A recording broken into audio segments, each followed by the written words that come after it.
Hello, everyone. Welcome to the MOBOTIX Hub webinar. My name is Frank Olson. I will be moderating the webinar today, and I would like to go ahead and introduce our panelists today. We have Frank Graham, who's our Regional Sales Manager for the UK. Go ahead and say hi, Frank. Hi, everyone. Hope you enjoy the webinar. Okay, then we also have Ed Smith, Business Development Manager. Hi all, looking forward to a good discussion today.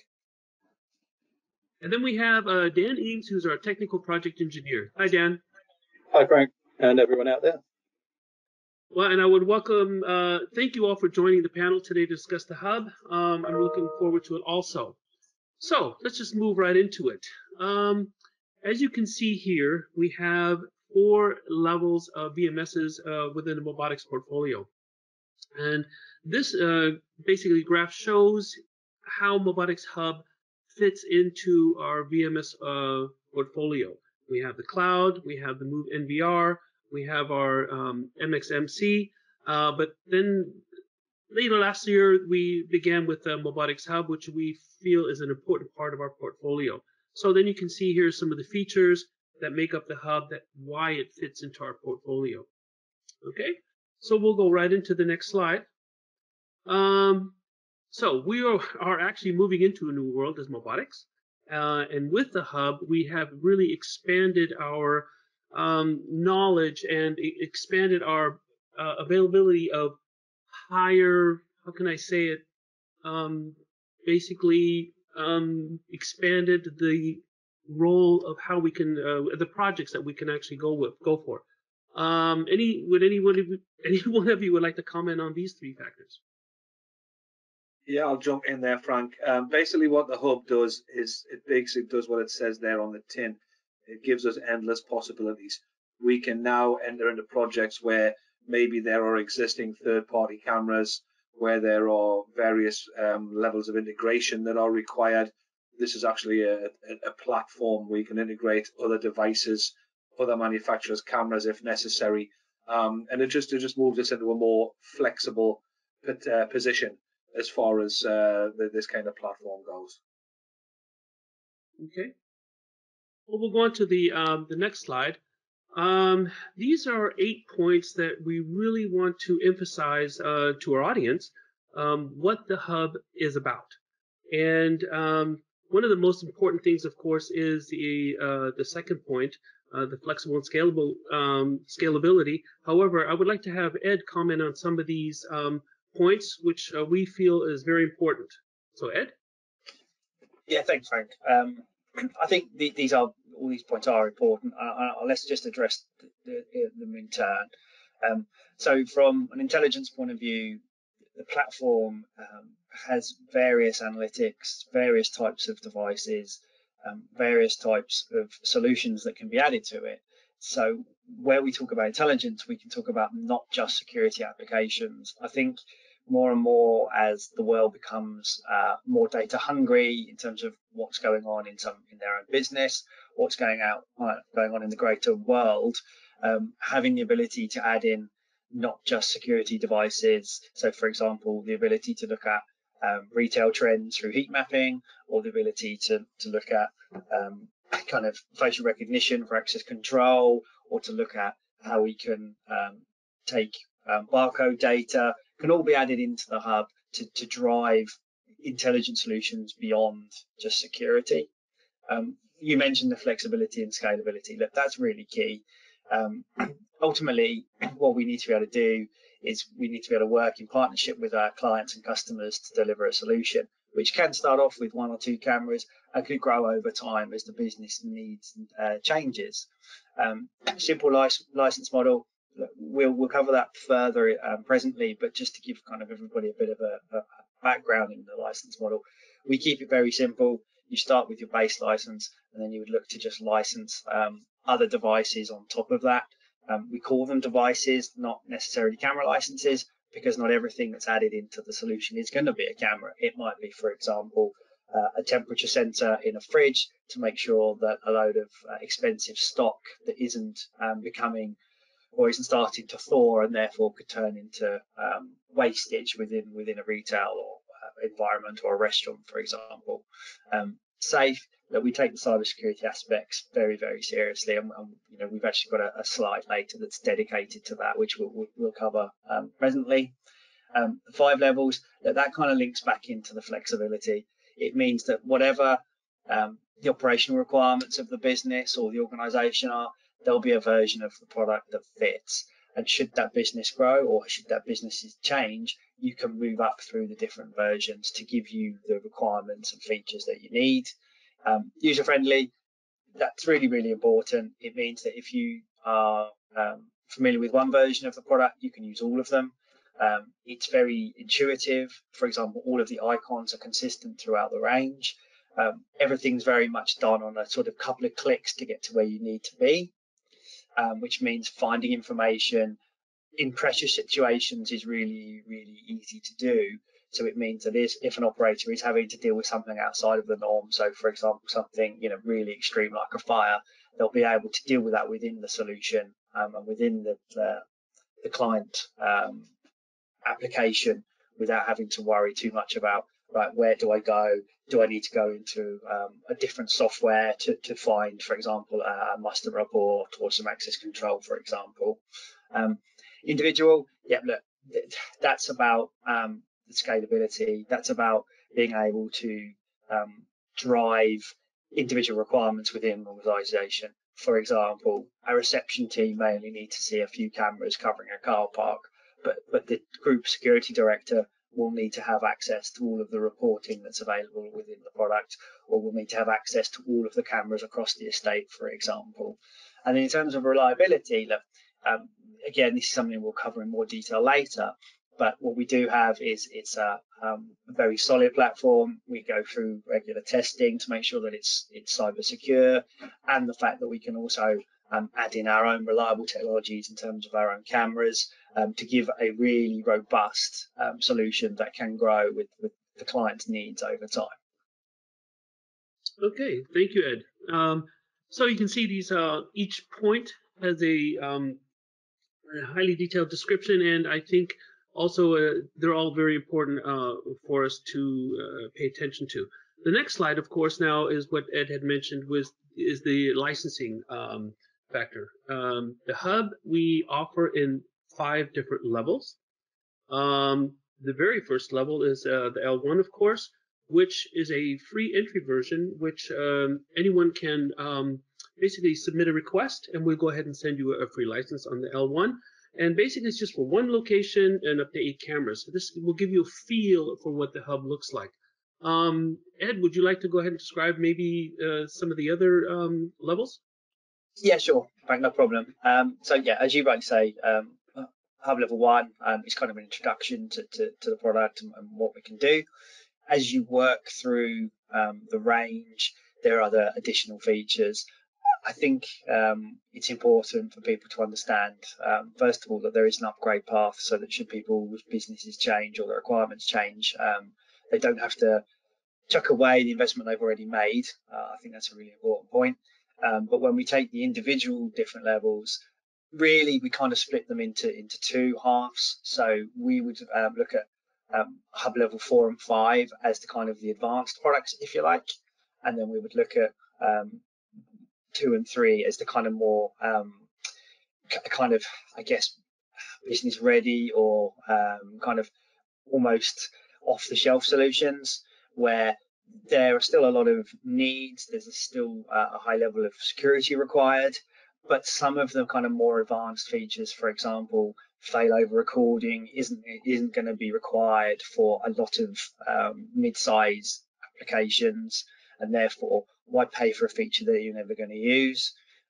We do limit hub level 2, for example, to 48 cameras. It is the only one that we limit in the number of cameras, but it's just about trying to get the best fit, which is why we would always encourage somebody to come and talk to us about their needs, try and understand the not just the short-term plans of the business, but also the longer term. So we can map the version of the software to their requirements, both today and into the future.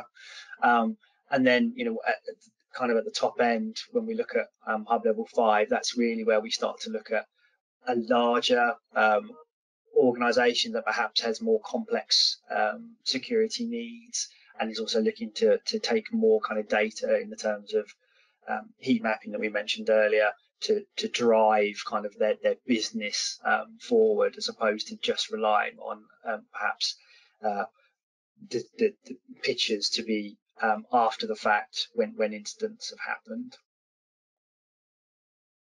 So. Okay. Thanks, Ed. I just wanted to mention here at this point that our website, MOBOTIX.com, is loaded with information describing each level. So take a look at that. It goes into more detail about each of these points. And so I would just go ahead and take a look at that. I just wanted to mention that. Okay. All right. Then, of course, we've got the license model, which is basically what he described, but how the system is set up. So, Ed, would you maybe describe what you're seeing here, or what the customers are seeing here at the moment? Yeah, sure. No problem, Frank. So this is our license model. As we mentioned earlier, we really keep it nice and simple. You start with your base license, which is your software license code, and then you simply just add the licensing required depending on what you're looking to do with the solution. Most systems will be built on the device licenses. So those device licenses will cover things like cameras, or as mentioned earlier, they could be like a temperature sensor. So you can start to kind of build the footprint of what you need to kind of achieve your operational requirements. On top of that, we can also include things like access control. We keep that separate because that's about bringing in different technologies from different manufacturers. And then the last kind of aspect of the licensing is what we call the advanced services, and that is about future-proofing your investment. That is, in effect, our software support agreement that allows you access to the latest technologies, that allows you to the latest versions of the product, and that all filters into the ability to upgrade your system, to bring it up to speed with the latest cybersecurity aspects as that system moves over time. So the system will always be current. The system will always give you options to add in further technologies as things become available onto the market, whether it be something that we've developed ourselves or from one of our partners, so that any investment that's made in the system will continue to reap a benefit, so that you're not then having to look down the line going, okay, well, we spent X, we've invested this amount of time, and now the system isn't fit for purpose. Having the ability to upgrade and continually add third-party technologies, if you like, into the system mean that it'll always be current, as I say, and that return on investment will continue year in, year out. Mm. And what I've noticed, there are regular updates during the year, if I'm not mistaken. There absolutely are. So there's effectively 2 releases that we will bring into the marketplace every year, and we have a very long list of documented features that get added into the system every year, so that people really see kind of the benefits of keeping up with their service support agreements, but also investing in a real platform, as opposed to some of the kind of other products on the market that have very limited developments and very limited integrations, because ultimately now the systems are in terms of kind of what they can do complex, but also you need to be user friendly at the same time. And a kind of key example with our device licenses is that we have the same license, whether it's an analog input or an IP input, or actually something that's going to be cloud-based. So if you can imagine the situation where, and there are, obviously hundreds of thousands of these cameras, particularly in the UK, still analog-based, where a business, an organisation is looking to migrate across a path over a period of time, but the challenge can be with some of the other things that are in the marketplace is that they have to invest X amount in analog licensing. They'll have an element of IP devices already, which need a license. And then they potentially might be looking to move to a cloud environment in 5-10 years time as the technology becomes cheaper, and that's how more and more people are working from home, etc., etc., etc. Whereas with some of the products on the market, they may have 3 or 4 different types of license. And the trouble is, what happens with that analog license when you need to move it to an IP device, it's useless.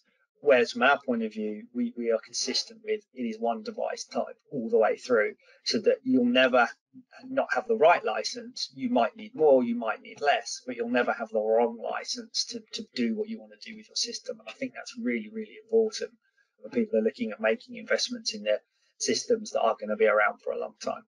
Mm-hmm. Okay, that was very good. That's a really good point, Ed, because that's not always the case with other solutions. When you mentioned the wrong license, that can be really, really important, particularly to the end user. Mm-hmm. Absolutely, and that can really affect budget planning.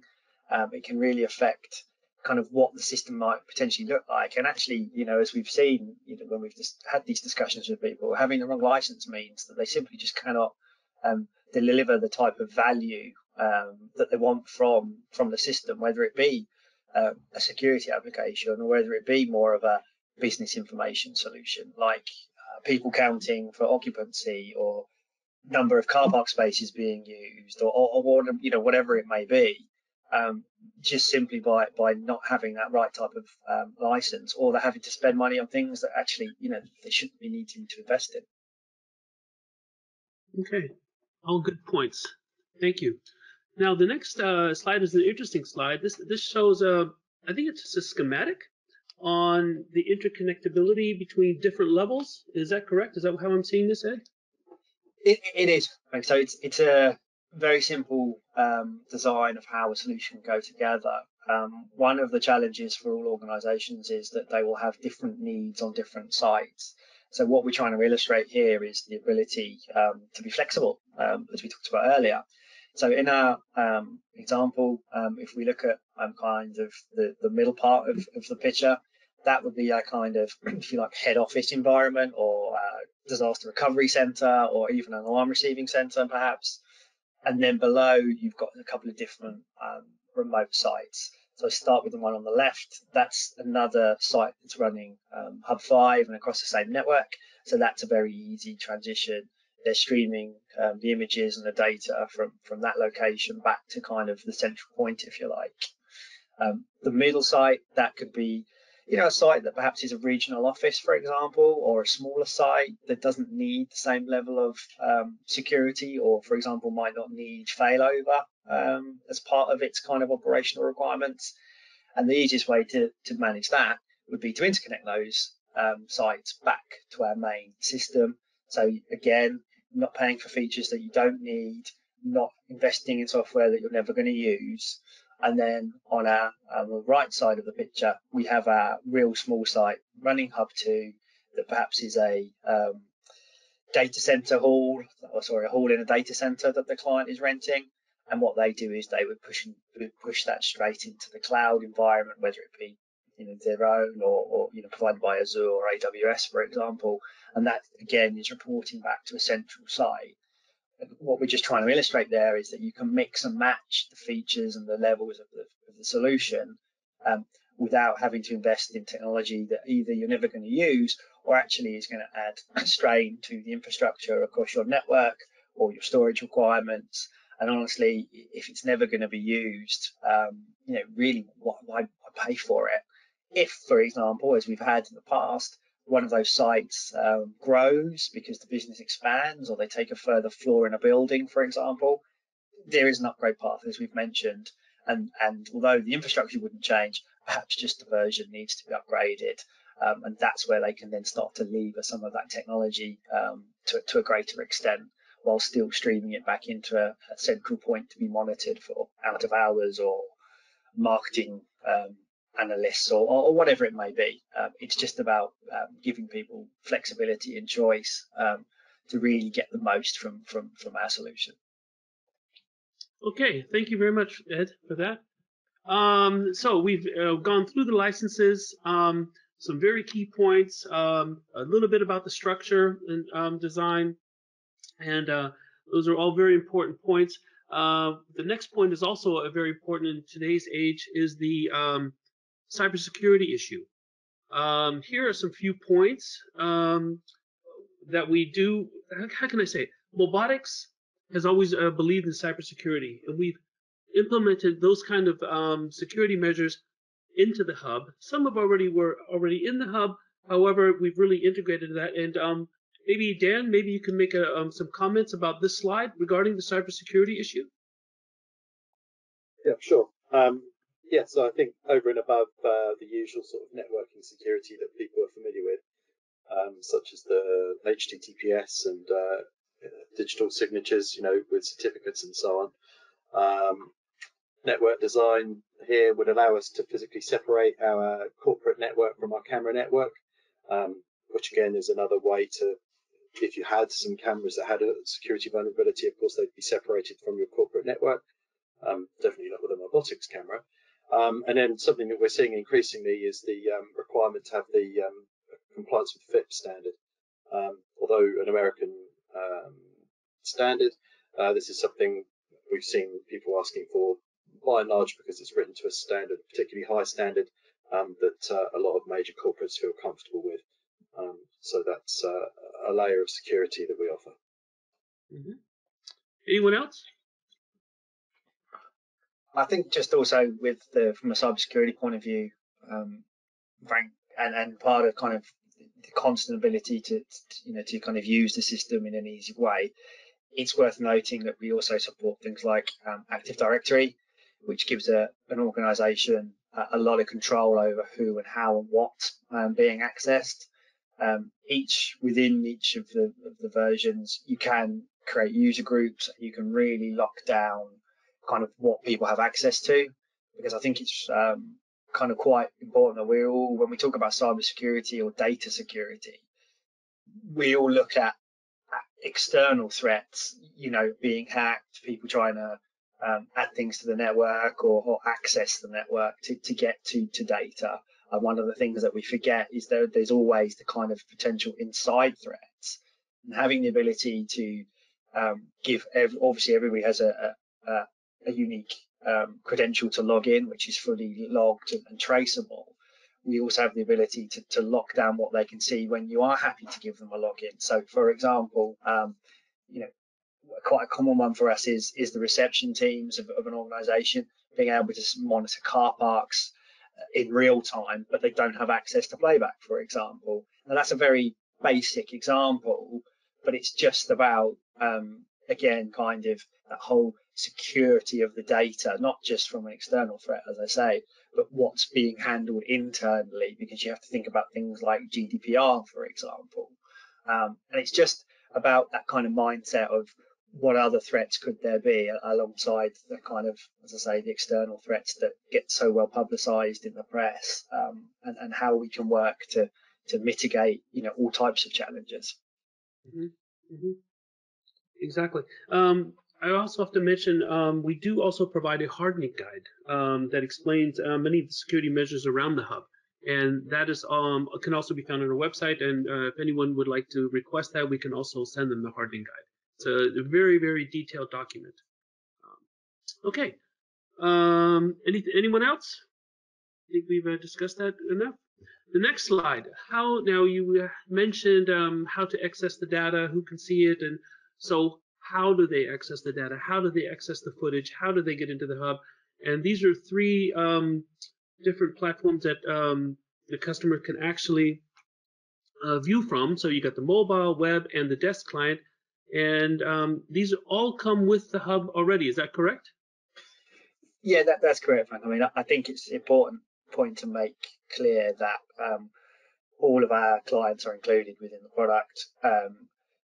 Basically, all of them work in the same way, so that if you had, for example, somebody that's normally in the office, but then spends time going from site to site, as for example a regional manager or a security guard that's on a mobile patrol, they can have a login running through their desk client, but they could also do it from a mobile client.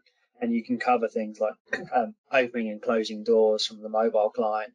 You can get push notifications through the mobile client, or any of the clients actually, but predominantly the mobile client, to really give people that total access. using their login credentials. So wherever they are, whatever they're doing, they can still be getting the information that they need out of the system, without having to worry about, well, if we give so-and-so, a mobile client and a web client, and we give so-and-so a desk client and they've got a web client, those things can get expensive very quickly. But from our point of view, they're included. It just gives people the ability to use the system and get the most out of the investment that they've made. Mm-hmm. Yeah, just to add to that, Ed, that's something that you've raised a really good point there, because I often get asked, also how much are the client licenses? And when you say that there aren't any, then that comes as a real sort of pleasant surprise to the customers as well. They say, well, we don't have to pay for clients. It's like, no, you pay for your base license, you pay for your device licenses. Then the clients, you can have as many as you want, whether they're mobile, desks, or whatever. And that's always a really positive response that we get from them. Yeah, definitely. And they're all very powerful tools. I mean, there's a number of things listed there, but the fact that you can still drive analytics through them, push notifications, and you can still interact with the system to, like I mentioned, open and close doors or trigger outputs, do mean that, for example, if you've got out of hours deliveries, somebody can arrive on site, you would be able to check that they are valid to enter, and a control room can release a gate so stock can be offloaded or whatever, without having to have a physical security guard or whatever on the site, which is a huge saving, just by having the ability to do these things from the different clients. Yeah. It seems like you save a lot of time too when they're all interconnected somehow. Absolutely. Okay, very good. Now we've been talking about the hub, and now we would like to maybe see what the hub looks like. We have a few examples here of some of the features that the hub has. I have to then also say here, if anyone would like a free or a demo, a demonstration, you can always contact us anytime. I'll mention this again after the webinar. You just have to write me an email and everything, but I'll give you the information later. But to see some of these features, we're always available to provide some demos on an individual basis. No problem here. So this is two of the features here that I find very interesting about the hub, the Pro Map and the Alarm Manager. Anyone would like to talk about these two features? All at once? Sure. So you're right, Frank. These are two important features that we have. Alarm Manager particularly. So what that gives people the ability to do is create kind of based on their operational requirements or kind of legal requirements or whatever it may be that they're looking to use the system for. You can create that kind of cause and effect within the system. So something's triggered, whether it be a physical contact being triggered or some sort of analytics driving the alarm. It will come into the Alarm Manager, and you'll see, you'll get a snapshot of what's happening from that camera. You can immediately from there then look at playback. You can immediately look at exporting that footage, and you can also have instructions added to that alarm. So depending on the severity of the alarm and depending on what the requirements are, you can have instructions to say, call this number or escalate to so-and-so or whatever it may be, all very much from an alarm being pushed through, so that the operator immediately knows that's the alarm I need to deal with at the moment. That's the most important thing happening within the system. It's all traceable, it's all logged, so there's never any grey area over was that alarm looked after properly based on protocols. And again, it's all traceable so that we can really see what's happened within the system.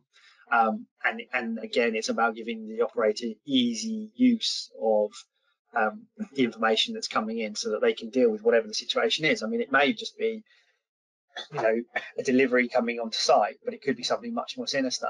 And it's just about giving the operator the information to make an informed decision about what they should do next. And that's what we really believe in, making it easy to use and having the information where you need it when it's required. So you can have alarm protocols already for the operator to follow the instructions that pop up when an alarm. Absolutely, you would get, not only do you get a live feed of the camera in question, but within it will be written or typed actually instructions of kind of what to do based on that threat level. It could be very simple, for example, call duty manager, of a site, or as I say, it might be something more sinister that requires a different type of action. So okay. So sorry, Frank, I was just going to say that can all be linked to the Prime map, so you can drive it from a map. So even if you had operators or staff or an alarm receiving center that aren't familiar with the individual characteristics of a site, the map can guide them both from a graphical point of view, but also an overview point of view to show them what's happening from an alarm point of view. Okay, thank you. Okay, 2 more features. Desktop alarm notification, which is kind of what you just already described a little bit. And then, of course, for the control room, the interconnection of views, mirroring, sharing for external authorities, those kind of things. Sure. So the desktop alarm. Oh, go ahead. Sorry, Frank, I should say, just with the desktop alarm notifications, that's really important because obviously a huge percentage of kind of the solutions may well be being monitored 24/7, for example, in a control room. But having the desktop alarm notifications means that you can actually have the client kind of minimized, so it doesn't have to be the only thing that somebody's working on. So, for example, it could be very simply a reception team are going about doing their work, whatever it may be, and then somebody pulls into the car park and they can get a notification to say somebody's coming to the car park. And if you were looking at linking that with, say, for example, one of our ANPR solutions, you could have all of the VIP clients' cars registered, and when one of those comes into the car park, the reception team get a notification to say Mr. and Mrs. Jones or area manager so-and-so has arrived, and then they know to go and greet them, as opposed to waiting for them to come up to the reception desk, for example. And it's just about using the features in the system to help with security, but also how they can add to that kind of beyond security, if you like, where it's about business information. And look, the car parking is a simple example, but it's just what I use to illustrate the power of the system. No, it sounds like you can be more productive also using the hub, basically. You're proficiently working better, so to speak. Absolutely. Yeah. Okay. We just got two more slides on some features here, which we thought was important here. You have a centered search, and of course the export video sequences, which every VMS should do. However, we probably have something special about that. What exactly is the centered search? Is there a certain search for, or those kind of things? Sure. So the centralized search, Frank, is kind of where you're looking to find something, kind of almost in real time, but obviously a huge percentage of the time it's going to be after the fact. And the centralized search allows you to find the images or the data that you're looking for very, very quickly. And there are various ways that you can do it. As it mentions there, you can do it based on motion, you can do it based on metadata, you could do it based on number plate recognition, for example. There's lots of different analytics that run in the back of the solution. So, for example, you could look at all the times where there's been people loitering outside an area, for example. Or you might want to look at every time a certain number plates come onto the site. Or you might want to do it based on a certain access control card. It's just about giving people the ability to find information quickly so that they can then do whatever they need to do with it. And it also means that there's reduced kind of downtime or wasted time. So kind of common one for us is we work with some car parks. They tend to be long stay car parks, and so what happens is somebody will come into the reception and say my car's been damaged. And of course, the first question always back is, when did it happen? Well, if you've had the car left in the car park for 3 or 4 days while you've been at an event, or if you've been on holiday, you have no idea when it will have happened in a period of time. But what they can then do is search by creating an area of interest around the car in this example, and seeing where the movement was, seeing when people have been near or interacted with the car to say, yeah, that looks like it was them who keyed the car or reversed into it or whatever it may be, without having to sit there for 4 days going, nope, car's still fine, car's still fine. And there's lots of kind of clever ways that you can reduce that, depending on kind of the analytics that you're running and the sophistication of the camera, to give us the metadata that we can then search to create quick results to help business with information. And that's kind of what the decentralized search is all about. Okay, thank you. Okay, and then 2 more features, and then PTZ control, of course, and the 360 hemispheric imaging that we have. Frank, you had mentioned something earlier about our 360 with the hub. Do you want to talk about that? Yeah, I mean, the 360-degree cameras, or hemispheric cameras, as we commonly call them, are becoming more and more commonplace. In fact, we were one of the pioneers of the hemispheric camera. And they're brilliant, but one of the problems when you're looking at them is just basically looking at a fisheye view. You have to have the ability to pan, tilt, and zoom virtually, if you like, in and around the 360-degree cameras, both live and also after the effect. And basically, that's what this 360-degree equalization, or dewarping for another term, gives you. And this kind of, again, it works with all MOBOTIX cameras, but also works with other manufacturers' 360-degree cameras as well. So it kind of gives you a real good flexibility and use of a device and devices that are becoming more and more commonplace in the market.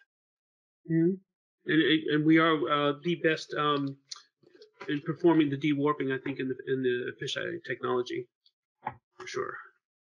Okay, now we're going to go on to the trainings. We have trainings available almost every month, and you can find the trainings on our website under trainings. We do provide 2 types of trainings: the sales and design specialist and a technical specialist training, which is a 2-day training. So if you want to know the dates, just have to go into MOBOTIX website, go into the training, and then you will see a calendar. You can filter it with Hub, and then most of the trainings, of course, are online, and you can register directly from the website. Any comments from any of you with regarding to the training? I think all of us have attended the training. Any comments on the training that you had? It's really insightful, to be honest with you. You know, and again, it gives you a really good grounding of how the solutions are put together. First and foremost, with the sales and design specialist one, helps you to kind of create your proposals and your requirements, and also the requirements for service specifications, etc., etc. But then the technical specialist one is also key for the integrators, is to basically have, being able to know what you're doing with it. Because it's, this is a fantastic product, but you need to know what you're doing with it, as you do with any decent software. It is key, and it's something that we would really encourage integrators to take up. Right, and then I think after the training, also the technical specialist training, then we have a certification process. Dan, have you been through that, or do you have any comments on that? I believe there's more coming on that. But, that's correct. Yeah. I heard that there's going to be also more intense certification for customers. Okay, good. So I would like to go ahead and just recap what we've discussed in the webinar, and I would thank all of you for participating, and also our participants. Basically, some of the 6 points here are intelligent, the individual flexibility of the product, how safe the product is through the cybersecurity aspect of it, the reliability of it, it's very stable, and user-friendly, which is very important because there's different levels of individuals using the platform, and of course the scalability that you can integrate existing projects into the hub. anyone else would like to recap a little bit here? I think, you know, we kind of said it all there. This gives us a real rounded platform, and that's the main thing to remember. The thing that I took away from when I first looked at this and first learned about it is that actually, you know, people think of these things as just purely a VMS. It's not. It's actually an integration platform, and we've always been known as a manufacturer, not of cameras, but of solutions and of computers with eyes and ears. That was our old kind of strapline thing that we always professed to do. This kind of creates another element of that, if you like, where if you think about what we do as like a Lego set, this literally is the green stickly bit that's on the bottom, and the rest of the components, whether it be CCTV, whether it be access control, intruder alarms, any other devices, are the blocks that you can then build with on the base of this platform. So that's the key thing for me, is to get across to people that are listening that it is a platform. It's not just a VMS, and that's a really important thing that we need to get across and educate people about. Okay. Ed, any other comments maybe that you would like to have the participants take away from the webinar? I think Frank's covered it really well. I think ultimately, yeah, the hub is a platform which really opens doors to beyond kind of traditional kind of security. It is a step change away from, you know, kind of those, I guess, traditional VMSs, because there's so much that you can add. I mean, you know, it's easy to throw numbers, but when you're talking about, you know, the sort of 10,000 different types of camera that can be added, when you talk about, you know, the kind of 17 access control manufacturers that can be added into it, you know, there's numerous number of alarm panels that can be added into it, and that's really before you start on all like analytics. It really is about kind of understanding an organization's challenges and where they want to be in the future, and how we can leverage the technology to not only, you know, make sure their business or organization is secure, but add real value to what they want to do. And I think it really just starts with having a conversation, understanding, as I say, kind of where they were looking to be, and leveraging all the opportunities that are within, you know, the software and, you know, our partners. So. Okay. And Dan, how about you? Any last words?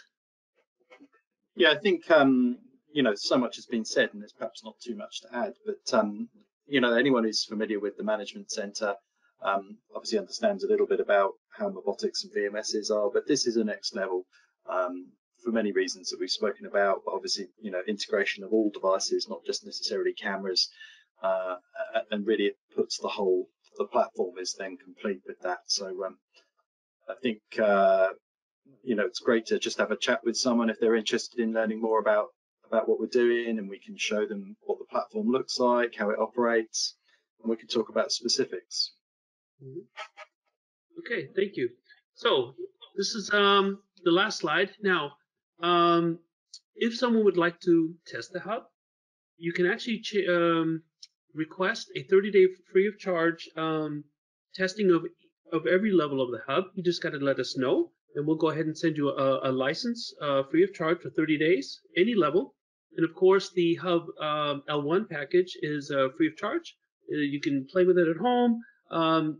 You know, just take a look and see what it is. And as Dan mentioned, we will always be available for an individual, personalized, one-on-one session to describe the hub and go over some of the features. And if you have any questions, we will be there to answer those.